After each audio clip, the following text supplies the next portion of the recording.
TV Tribuna, canal 9.1. Um jeito diferente de fazer televisão.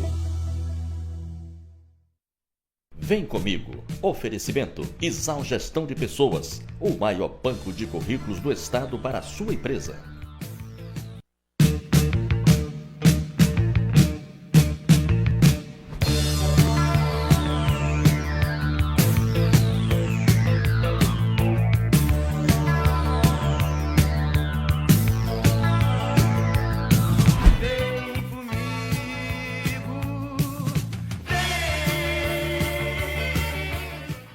O meu entrevistado de hoje é psicólogo, nascido em Rio Branco, mas criado em Chapuri, que considera a sua cidade natal. Formado na Universidade Barão do Rio Branco, a Uninorte, ele vem bater um papo e nos fazer entender um pouquinho mais sobre TDAH e autismo, dois temas que ainda geram muitas dúvidas e estigmas. Eu vou conversar com o psicólogo Cleibe Lubiana. Vem comigo. Vem comigo. Eu explico. Cleibe Lubiana, muito obrigado por você vir hoje bater esse papo importante aqui com a gente. Eu queria saber, assim, primeiro, que história é essa? Pô? Nascido em Rio Branco, mas chapuriense de coração, como que se deu isso, cara? E faço questão de falar isso, na verdade. É, eu sei, eu achava que você era chapuriense, te conheço há muito tempo, sou chapuriense, até que eu fiquei sabendo que nasceu em Rio Branco. Eu vim nascer em Rio Renegou a capital, foi isso? Porque minha mãe queria já não ter mais filhos, fazer aquela cirurgia, né, de ligadura das trompas para não ter mais filhos. E lá em Chapuri, o médico se recusou a fazer isso devido à sua idade. Então ela veio a Rio Branco. Ela era muito nova. Sim. E aí ela veio a Rio Branco, não tão jovem, veio ao Rio Branco e fez aqui através da cesariana. E aí logo em seguida a gente retornou para Chapuri. Como eu vivi lá até os 15 anos de idade, eu considero... Só veio em Rio Branco para nascer mesmo. Só vim em Rio Branco para nascer. Mas, depois dos 15 anos, já estou aqui. Já tem mais tempo aqui em Rio Branco do que lá. Mas o amor por Chapuri Chapuri. continua. Estamos lá sempre. Todo lugar que tá, fala, sou chapuriense. Sou chapuriense, do pé rachado. Cleibe, mais uma vez, muito obrigado até por vir bater esse papo, que é muito importante e que cada vez mais mexe com as famílias brasileiras. Sim, perfeitamente. Que sempre existiu, é fato. Mas hoje a gente vê que gerações passadas sofreram sem saber o que tinham. E hoje nós vamos bater um papo para tentar entender um pouco melhor e a complexidade e a proximidade entre esses transtornos. O autismo, esses transtornos, o autismo e o TDAH.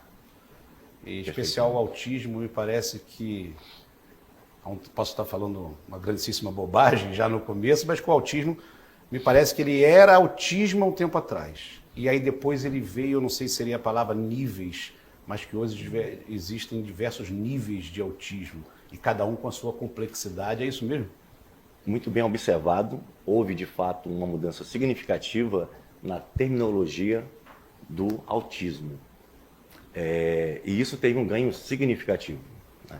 Antes existia termos específicos para categorizar. Por exemplo, o autismo infantil ou autismo clássico. Seria o que apresenta hoje no transtorno do espectro autista para aquelas condições e sintomas mais severos. Aí tínhamos a síndrome de Asperger, que inclusive temos um grande jogador de futebol que as pessoas dizem que tem essa síndrome de Asperger, né? Ele nunca assumiu publicamente? Eu nunca tenho visto. Também. Não sei, nunca vi. E o que eu sei... Que é um nível de autismo? Sim, é isso? Seria uma síndrome que não tem afetação na linguagem, nem nas relações sociais, na aprendizagem, mas sim, um pouco nas relações sociais. Uma restrição de interesses e de convívio social um pouco menos amplo. Então seria uma forma, digamos, mais leve. E terceiro ainda, que seria um transtorno de desenvolvimento geral sem especificações. Então existiam esses três, basicamente, né? Essas três categorias, nomeações. Que é o severo. Não estava desta forma, né? Não estava dessa forma? Estava como autismo clássico infantil, que seria hoje equivalente ao severo, ao se severo, chama severo. Né? Asperger, que teria essa dificuldade de interação social e restrição de interesses, mas não afetaria a linguagem nem aprendizado, e essa outra condição. A partir do DSM-5, que é o Manual Diagnóstico de Doenças Mentais, então passou-se a adotar o termo transtorno do espectro autista. E isso foi um grande ganho, porque espectro significa, então, uma abrangência, uma amplitude de sintomas, de características e também de prejuízos. E com isso, abriu possibilidades para pessoas, crianças, que antes não tinham um diagnóstico, por não encaixar um detalhe ou outro, agora serem incluídos. Isso tem, inclusive, uma relevância... Isso não só facilitou o diagnóstico, como também, certamente, aumentou muito o número de pessoas diagnosticadas. Muito bem observado. Não sei se você acompanhou recentemente o presidente dos Estados Unidos alegando que, no passado, por volta de 2020, que ele falou 25 anos atrás, lá nos Estados Unidos havia uma criança autista para cada 10 mil pessoas. E agora é uma para cada 36. Pessoas? Para cada 36 mil. Não, 36 pessoas. Tem uma criança autista para cada 36 pessoas. Antes teria uma para cada 10 mil. Detalhe, ele está... Caramba! Mas a fala é equivocada. Na verdade, os dados mostram que há 20 anos atrás existia uma pessoa para cada 150. Então, assim, foi uma fala extrapolada, mas... Foi uma fala estilo Trump. Estilo Trump. Mas, de qualquer forma, existe hoje, então, uma prevalência bem maior. E isso é baseado, entre outros fatores, que são triagem, políticas educacionais, da saúde, que adotaram um comprometimento maior, mas também por essa nova terminologia. Também pelo fato de que hoje é mais fácil ser diagnosticado, ou seja, não aumentou o número de pessoas que sofrem do autismo, aumentou o número de diagnósticos, seria isso? Isso é nosso grande pensamento, o que a gente tem de segurança. Existem algumas outras teses de que nos últimos anos teve um aumento por alguns outros fatores. A pandemia seria um deles?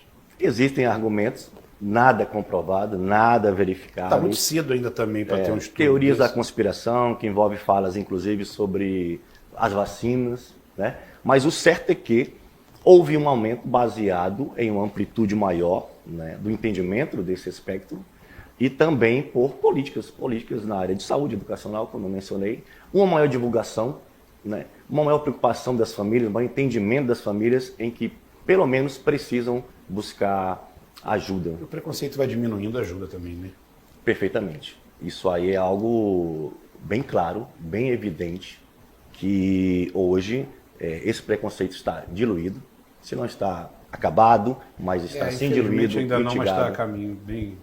E que estamos bem melhor que uns anos atrás. Bem melhor do que uns anos atrás. E algo muito bom sobre isso é que... preconceito é um mal que, infelizmente, não vai acabar nunca. Ainda está. Tem diminuído. Ainda tem. Mas as famílias têm adotado uma postura um pouco mais, vamos dizer, autêntica sobre isso, sabe? De entender, acolher e não ter vergonha de falar. Muito pelo contrário. Muito pelo contrário. De querer falar a respeito. Exatamente. Dispor. Kleber, eu tenho um vídeo aqui que vai explicar um pouco, e eu quero que depois você nos ajude a entender um pouco o vídeo também, esses níveis de autismo. Porque tem o autismo, aquele autismo muito severo, que a pessoa tem dificuldades, não consegue falar, dificuldade na linguagem, verbal, não verbal, interação social. E tem um outro que consegue ser o melhor jogador do mundo de futebol. Então todos dentro do mesmo transtorno, mas em níveis diferentes. Vamos assistir? Perfeito. Produção, solta aí para mim, por favor. Os tipos de autismo. Como vocês já devem ter visto, de uns 2 ou 3 anos para cá, o autismo passou por uma nova classificação. Hoje a gente não fala mais em autismo com Asperger, ou autismo com transtorno pervasivo, ou autismo com transtornos desintegrativos da infância. Esses nomes todos, não é verdade? Que confundem e que levam a muito problema, às vezes, para até fechar o diagnóstico. Hoje a gente reconhece que toda criança que apresenta características autísticas tem transtorno do espectro autista, o TEA. Mas, mesmo assim, e isso é o mais característico dentro do quadro autístico, nós vemos muitas crianças com autismo com características diversas. O que a gente pode dizer é que existe uma grande heterogeneidade ou uma grande diferença de um autista para o outro. Então, tem autistas que não falam, tem autistas que falam perfeitamente. Tem crianças com autismo que têm grande dificuldade de aprender na escola. Tem crianças com autismo que não apresentam dificuldade nenhuma de aprender na escola. Tem crianças com autismo que vão desenvolver ou ter aquele quadro de regressão do autismo depois dos 2 anos e meio, 3 anos. Mas tem crianças que nascem com as características autísticas. Além do mais, o autismo tem as suas intensidades. Tem autistas leves, tem crianças com autismo moderado, crianças com autismo severo. E o que separa uma condição da outra? A intensidade dos sintomas, se ela fala ou não fala, qual é o grau de compreensão na comunicação social, se essa criança consegue se expressar nas mais diversas linguagens, sendo ela uma linguagem verbal ou uma linguagem não verbal. A intensidade das suas estereotipias, das suas manias, das suas repetições ou da intensidade dos seus interesses restritos. Dependendo do grau de ajuda, de auxílio, de dependência que essa criança tiver, nós vamos colocar ela nesses níveis. Nível leve, moderado ou severo. Cleber Lubiana, essa modalidade leve, moderada e severa que ela fala seria o que você chamou de nível 1, 2 e 3? Níveis 1, 2 e 3 a partir do DSM-5, né? Do manual. E o que importa saber sobre isso é que nos casos de nível 1, o chamado de leve, é que necessitam de algum apoio. Então são pessoas que conseguem se desenvolver, né? A linguagem, uma habilidade social, habilidades cognitivas, mas precisam às vezes de algum apoio pela vida ou em alguns momentos dela. O outro nível diz respeito a um apoio substancial.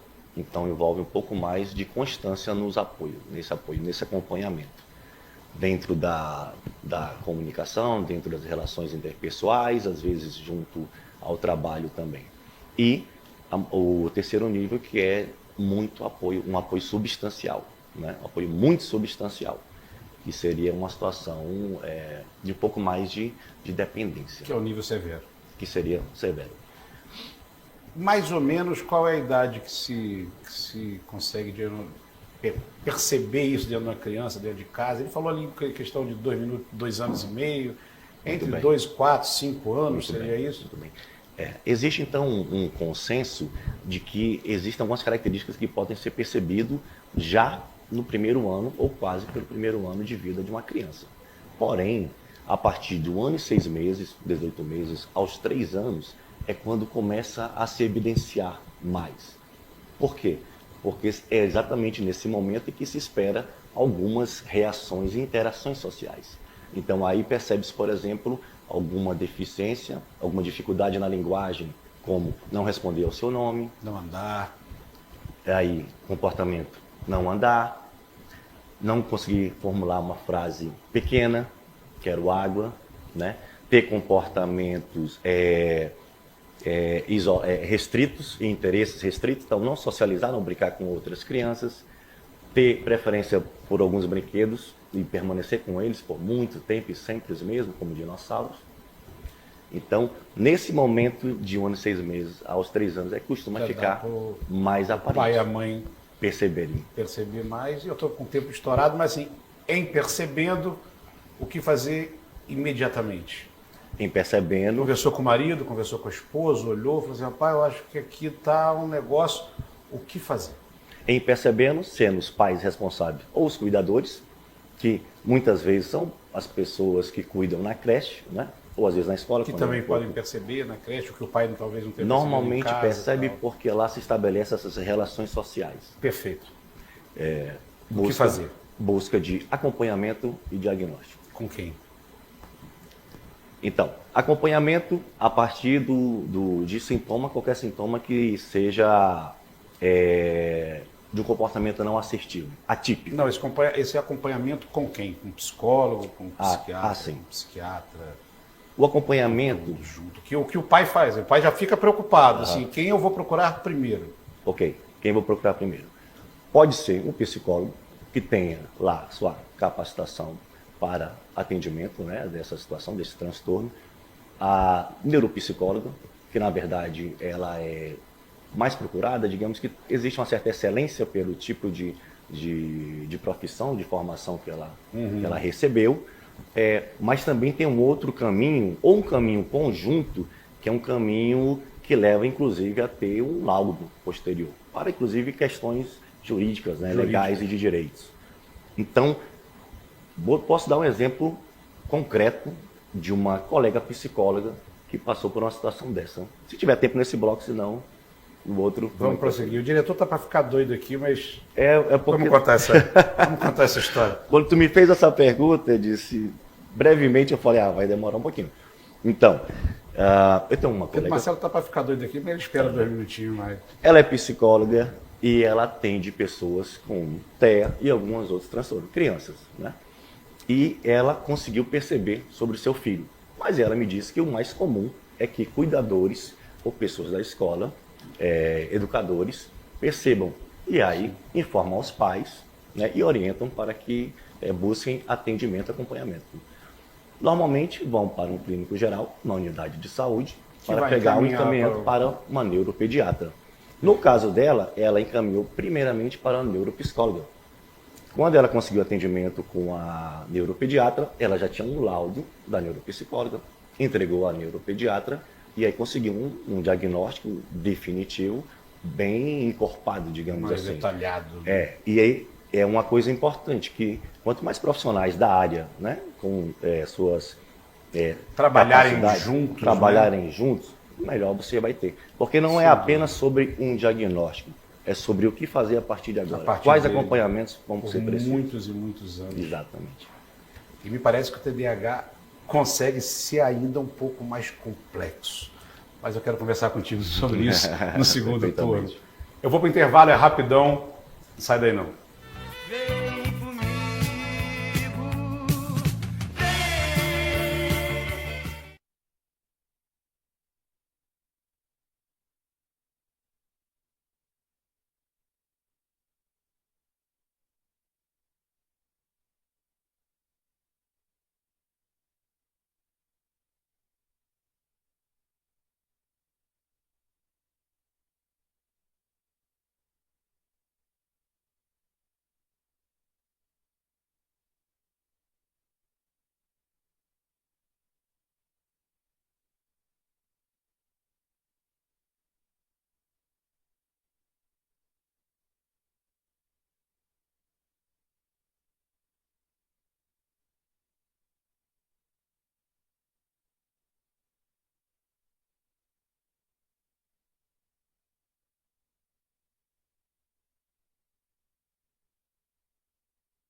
Vem comigo. Oferecimento Isal Gestão de Pessoas, o maior banco de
Vem comigo no caminho.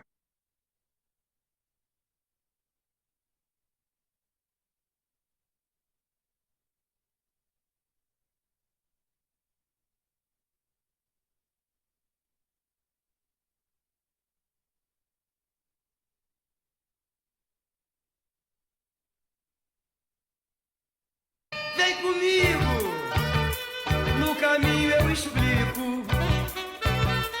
Olá, estamos de volta. Esse bloco tem o oferecimento da Isal Contabilidade, especialista em soluções contábeis para pessoas físicas e jurídicas. Mande uma mensagem para 99922-9728 e fale com um especialista da Isal. E este bloco também tem o oferecimento da Sete Limpe, transformando a limpeza da sua casa, escritório ou estabelecimento comercial em uma experiência única. Faça uma visita à Sete Limpe e se surpreenda. Na Rua Coronel Alexandrino, 455, Bosque. Vem comigo no caminho eu explico. Cleibe Lubiana, o autismo e todas as suas complexidades, suas dimensões, melhor dizendo. E aí me parece que você falava um pouco antes que o TDAH vem até um pouco antes do autismo, né? A minha lembrança é assim, que primeiro se falava muito em autismo e de um tempo para cá só se fala em TDAH. E o TDAH veio também com muitas complexidades e muitas possibilidades de diagnóstico. Sim. O TDAH veio para dar uma sacolejada maior ainda nessa questão. E sintomas que modificam da infância para a adolescência, para a fase adulta, né? E com muitas questões neurológicas. Então, o TDAH, ele é amplamente estudado e a neurociência, por exemplo, entrou a fundo, né, no estudo do TDAH, trazendo algumas novidades muito importantes. É porque um tempo atrás, antes de se falar muito na questão do autismo, a questão do autismo conseguia extrapolar barreiras e que as famílias começassem a perceber, de correr atrás de diagnóstico e ter facilidade de diagnóstico. Se falava muito em criança hiperativa, tinha muito isso, né? Sim. E aí o TDAH vem com isso, que é transtorno do déficit de atenção e hiperatividade. Então, o TDAH era lá atrás, no hiperativismo, né, e que volta com muita força de diagnóstico agora. Perfeito. É desatenção barra hiperatividade, né? Porque algumas vezes vem com a predominância em desatenção, algumas vezes vem com predominância Em hiperatividade. em hiperatividade. Também são Então, níveis. São formas diferentes, são os tipos que diferem, mas continuam sendo um mesmo transtorno. Até porque muito dos sintomas e muito, inclusive, os neurotransmissores que estão envolvidos nessas circunstâncias, eles são os mesmos. Eles afetam e algumas vezes têm reações para maior desatenção e outras vezes para maior hiperatividade. Tá, mas tentando comparar os transtornos, se possível, para que todo mundo que esteja nos vendo entenda.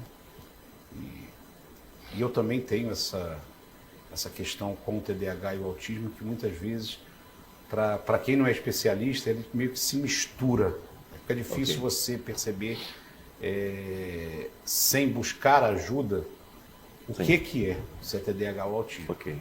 O autismo do nível severo, que falávamos no bloco anterior, e o TDAH do nível mais severo. O TDAH consegue ter seria qualidade de vida? Não sei se seria essa expressão melhor. E os moderados, o autismo mais moderado e o TDAH mais moderado? Qual que dá para comparar? Rodrigo, uma pergunta intrigante, difícil. Na verdade, não teria essa resposta para você, porque estamos falando de singularidade, né? Sim. De indivíduos. Então, além do aspecto em si, Não, mas vamos lá. característico, É fato que alguém que tem autismo nível severo tem tem dificuldades, limitações. muito O sérias. TDAH no nível mais mega power do Também tem negócio. limitações Também muito tem sérias essas limitações e envolve sérias. Quais seriam? Envolve Por exemplo? comorbidades, por exemplo. Ah, né? sim. Deficiência intelectual é uma comorbidade muito comum para o TDAH, para também o TEA, né, o autista. Deficiência na linguagem também são comorbidades que são comuns, inclusive a ambos. E o TDAH ele tem um amplo gama de outros transtornos que podem vir associados. Ansiedade, depressão, né? E aí que pode evoluir para quadro de ideação suicida, tentativa mesmo de suicídio, e outras mazelas não, digamos, padronizadas. Entendi. O TDAH, quando ele consegue se diagnosticar e começa um tratamento, ele começa a achar, seria macetes, seria tangentes para conseguir desviar dessa desatenção dele, potencializar isso. Sim. Tá muito agora comum nas redes, cursos para que a pessoa que tem o TDAH desenvolva, acho que é o chamado hiperfoco. Né? Não é isso? Hiperfoco. Okay. Tem até uma história de que, assim, que quem tem TDAH, não sei se procede a história, você está aqui para dizer, quem tem TDAH é como se tivesse uma Ferrari, mas o máximo que tivesse dirigido tinha sido um Fusquinha. Então, que você, quando consegue aprender a dirigir essa Ferrari, que você acha o seu hiperfoco, você consegue ter, inclusive, você transforma o que era uma dificuldade e ter mais facilidade de atingir certos objetivos do que as pessoas que não têm. Procede isso? Eu não romantizaria desta forma, né? Porque é um transtorno que traz limitações, que traz prejuízos, algumas vezes sérios, prolongados. O que eu diria é que hiperfoco é uma característica. Inclusive, é uma característica também que se apresenta no autista. E você perguntando mais cedo sobre pontos em comum, a gente pode considerar isso como uma característica comum, que às vezes gera confusão para os pais ou educadores. Mas é uma característica. E ela pode ser positiva, mas também negativa. Né?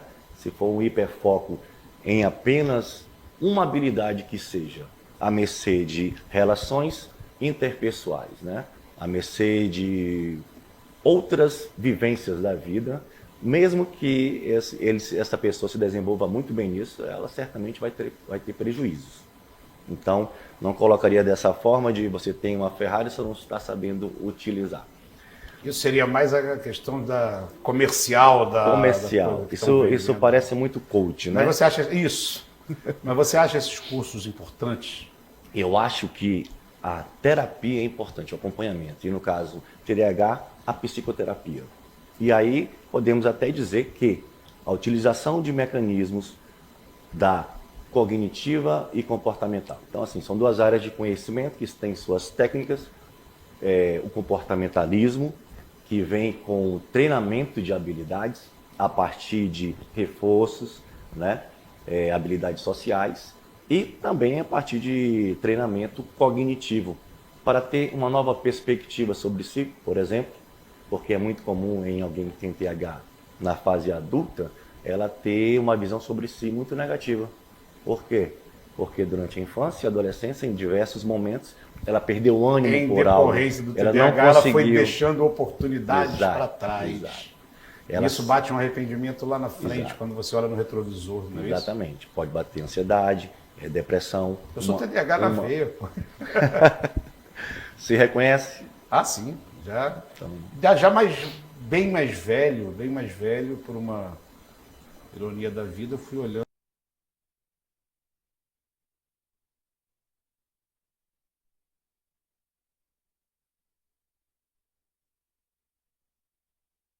E falei, rapaz, eu sou de 10 características, eu tenho 8, pô, então eu acho que tá. Você tocou em um ponto interessantíssimo. Tô no caminho, 10 características, acho que eu binguei umas 7 ou 8. Eu falei, pô, sou na veia. Dentro dos critérios diagnósticos, Nível... né, novamente, nós temos 9 nível lá, CREO, volume sintomas. 5. E aí, a partir de 6 sintomas, você estabelece isso para desatenção e para hiperatividade. Então, com 6 sintomas a mais aí, desatenção, 6 sintomas a mais de hiperatividade. Se ambos tiverem 6 sintomas a mais, a gente chama de combinado, um TDAH combinado. Se for Aquela mais de 6, vitamina mesmo, né? Mistura tudo. Exatamente, vira algo assim. Se for desatenção, 6 ou mais, né, desses sintomas, mas não hiperatividade, predominância de atenção. Se for o contrário, predominância hiperatividade. Você também tem TDAH e descobriu isso há pouco tempo, né? Relativamente nunca- pouco tempo. Quando Sim, eu estava, mas descobriu quando estudava ou antes? quando eu estudava o curso de psicologia, exatamente. Eu tô te perguntando isso aqui porque você sempre comenta isso Sim. e faz questão, inclusive, de se colocar como exemplo de uma pessoa que é psicóloga, ela é da área Exato. e que tem TDAH e que conseguiu tocar a vida e, inclusive, brincando de passar em concursos públicos, né? O último acho que passou em primeiro ou segundo lugar, já tinha passado em outro. Ou seja, o teu DH, o teu hiperfoco foi concurso público? Foi isso, Não, cara? muita gentileza sua, na verdade, concurso público só entrou no meu radar há muito pouco tempo. Eu tinha uma aversão ao concurso público, eu passei quase a minha vida inteira adulta de trabalhos na área social, como estratégia, elaborando projetos e fazendo coisas que me interessavam. Sim. Trabalhos sociais. Então, como você disse, a gente aprende Estratégias, algumas estratégias. atalhos. Exato. E só depois que, de fato, na universidade, com a ajuda de uma professora, que também tem um filho com TDAH, em relatos que eu fiz da infância e adolescência, aí percebi que poderia ter. Fiz todo o processo diagnóstico e, de fato, Foi diagnosticado Foi no diagnosticado. recreio, né? Primeiro, né? Primeiro foi no recreio, né? Na hora primeira do lanche, percepção. na faculdade. Mas não foi bem no recreio, não. Isso foi dentro de aulas, de fato, que nós tínhamos específicas, sobre né? específicas. E aí a professora, muito didática, ela chegou a mencionar algumas vezes que tinha um filho com essa condição. E depois eu conversando com ela, Rapaz, então aqui o papo é entre dois TDAHs, não Dois sei TDAHs, pois é. como que a gente está conseguindo levar bem sem... eu não sei como é que tá ficando essa gravação no final. Não, mas eu brinquei isso, porque eu consegui, o Cleide, adquirir algumas defesas com a idade, logicamente, que hoje eu sou capaz de, às vezes, eu estar conversando 10 minutos contigo, mas eu só prestei atenção nos primeiros 10 e nos últimos 5 segundos. Ok. Esse recheio, eu fui a diversos países, voltei e tudo. Mas quando você encerra, eu consigo dar uma sequência no papo como se eu tivesse prestado a mais profunda atenção no que você está falando. Entendi. E eu fui desenvolvendo isso, como não sei se como uma técnica, uma defesa. E... Somente está bem treinada. Talvez você tenha adquirido uma atenção flutuante, que a gente usa na psicologia, em que consegue perceber várias coisas ao mesmo tempo, mesmo não estando aqui focado, mas você consegue perceber. Eu vou ter que pôr mais um intervalo. Na volta eu quero conversar um pouquinho mais com você. Quem percebe isso em casa também, o que fazer, tudo e um pouco mais sobre o seu TDAH no seu dia a dia como psicólogo.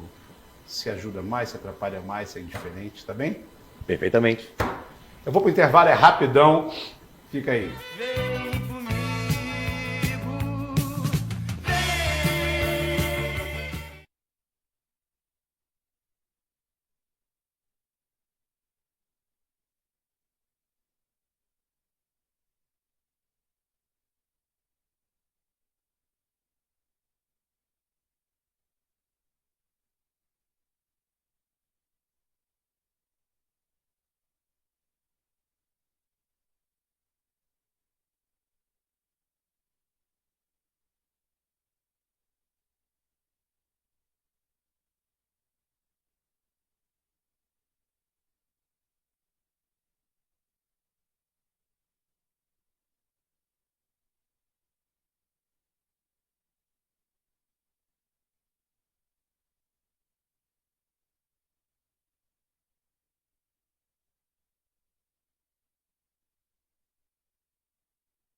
Vem comigo.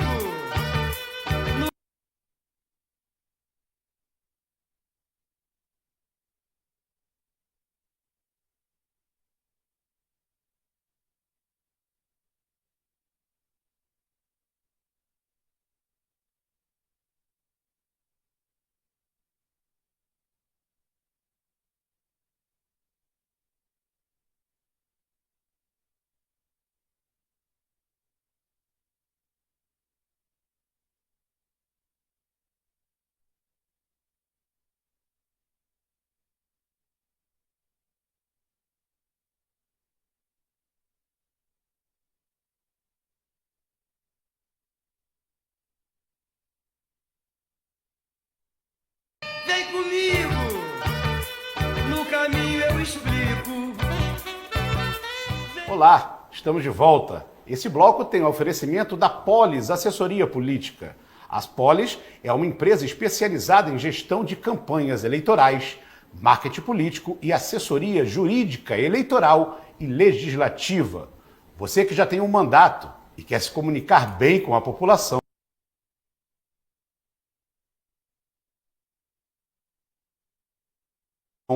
ou se você pretende ser candidato nas próximas eleições, não perca tempo e entre em contato com a Polis. O número da Polis é 99913 6763. 99997-6763. Também acesse a Polis pelo Instagram, @polispolitica.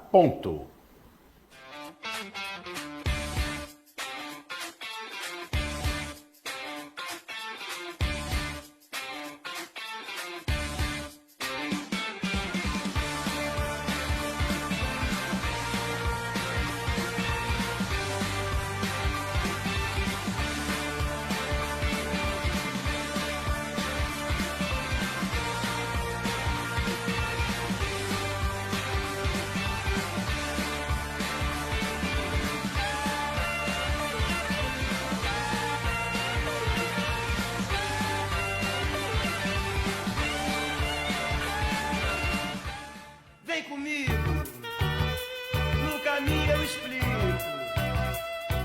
Cleide Lubiana, antes da gente entrar nessa questão do TDAH no dia a dia de um psicólogo que exerce a profissão e que exerce com muita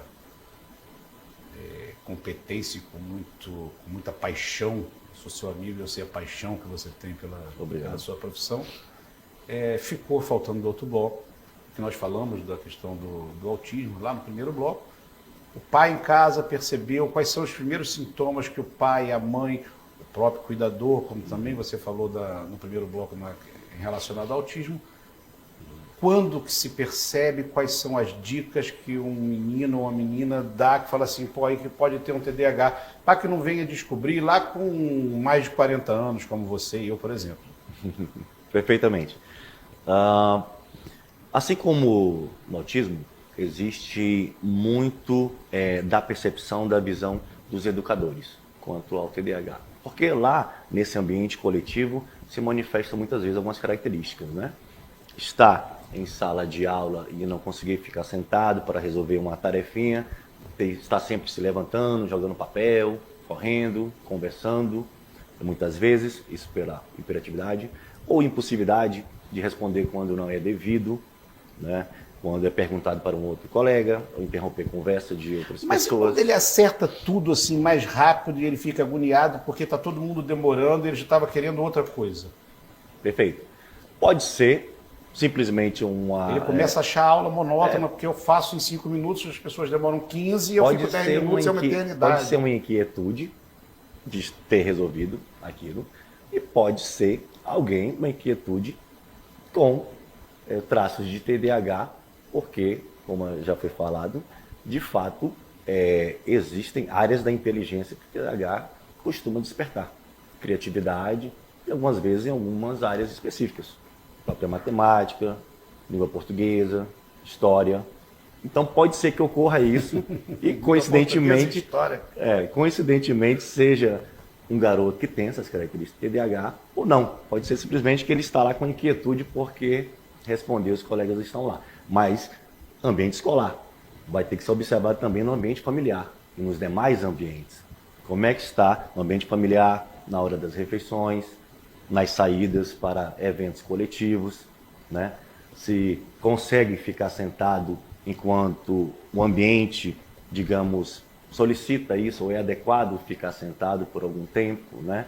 Se interrompe muito brincadeiras de outras pessoas no parquinho, ou a conversa dos pais, ou insiste muito em alguma coisa enquanto os pais estão conversando ou fazendo alguma outra atividade, ou também não respondem ao chamado do pai, né? Lembra que a gente falou sobre o autismo, né? A situação de não responder ao seu nome. No TDAH, isso pode ocorrer também, porém, por uma outra razão, por uma desatenção, por estar aqui com o seu pensamento flutuando. Sim. Ou mesmo vendo algum filme ou seriado, ou, hoje em dia, o que é mais de praxe, sabe o que aconteceu jogo. Comigo? Eu tenho muito hábito de ler, né? Então, às vezes, isso aí eu diminuí muito também, mas eu tinha demais de estar lendo e de repente eu já tinha passado umas 5, 6 páginas daquele capítulo. Uhum. E eu não tinha absorvido nada. Não lembrava, eu tinha que voltar 5, 6 páginas para poder me situar no livro lá na frente. Eu conseguia ler pensando em outra coisa, assim. E lia. E lia, e ia embora lendo. 5, 6 páginas, 7 páginas, eu não entendi nada, tem que voltar o capítulo lá do início. Mas não entendia porque eu não sei onde eu estava, só estava lendo, assim, sem absorver nada. Bem de atenção. Isso aí isso. Uma outra característica, que isso pode ser observado muito no ambiente familiar, é uma resistência, uma aversão, um grande incômodo a realizar tarefas domésticas. Tarefas domésticas. Então, assim, são tarefas que, via de regra, normalmente seriam algo que não geraria um grande estresse nem incômodo, mas para essa criança, para esse adolescente, TDAH é algo extremamente difícil. Aí, então, ocorre a procrastinação.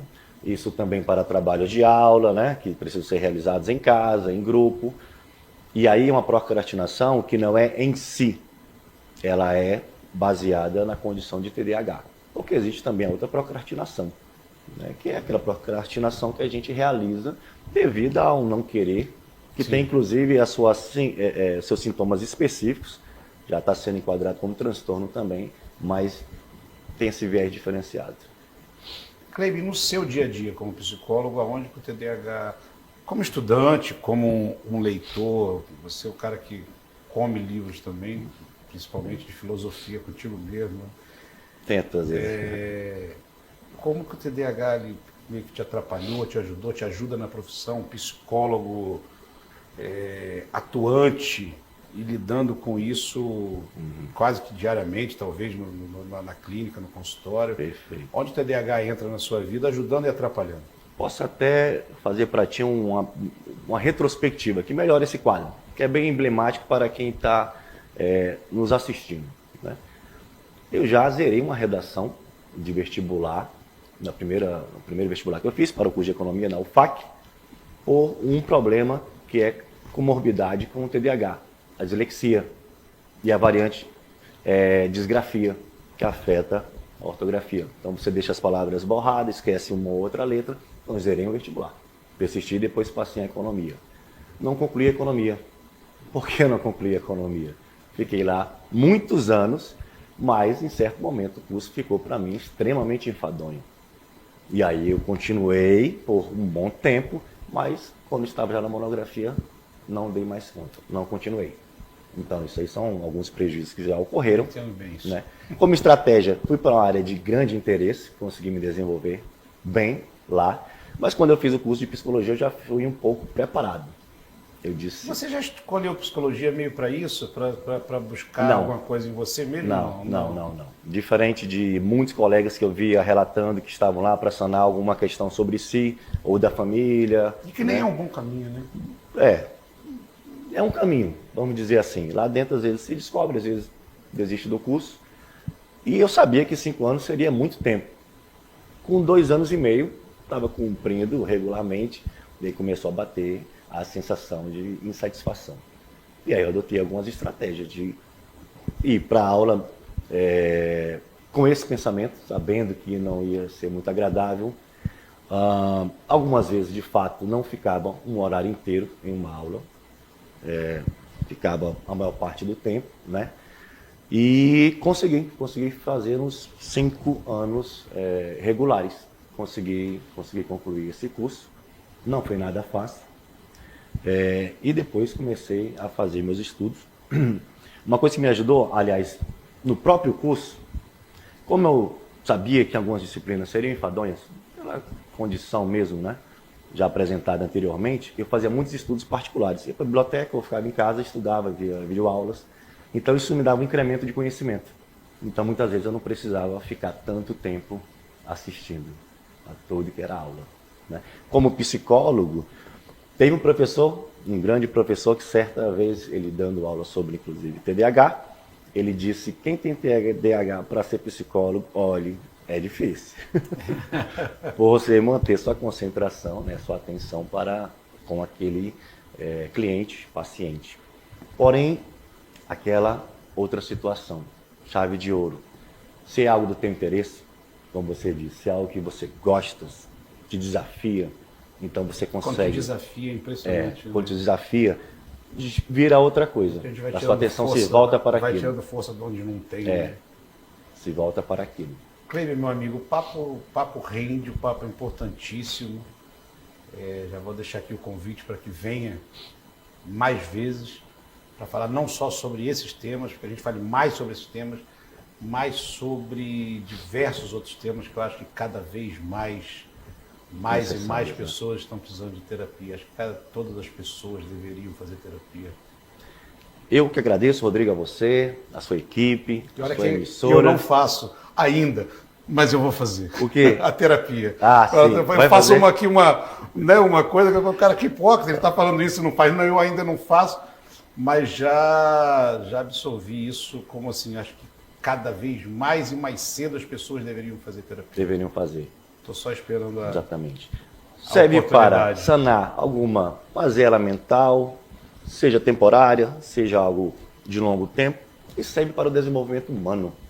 Então você só tem a ganhar fazendo terapia. Todo ser humano deveria fazer. Todo ser humano deveria. Por um tempo. Kleber, muito obrigado mais uma vez. Papo Obrigado. Enriquecedor, como eu tinha certeza que ia ser, e que você vai voltar mais vezes. Muito obrigado, Rodrigo. Muito obrigado. Lembrando que esse programa será reprisado aos sábados, 9 horas da noite, que você também pode assistir na íntegra a qualquer momento no YouTube. TV Tribuna 9.1. Até a próxima.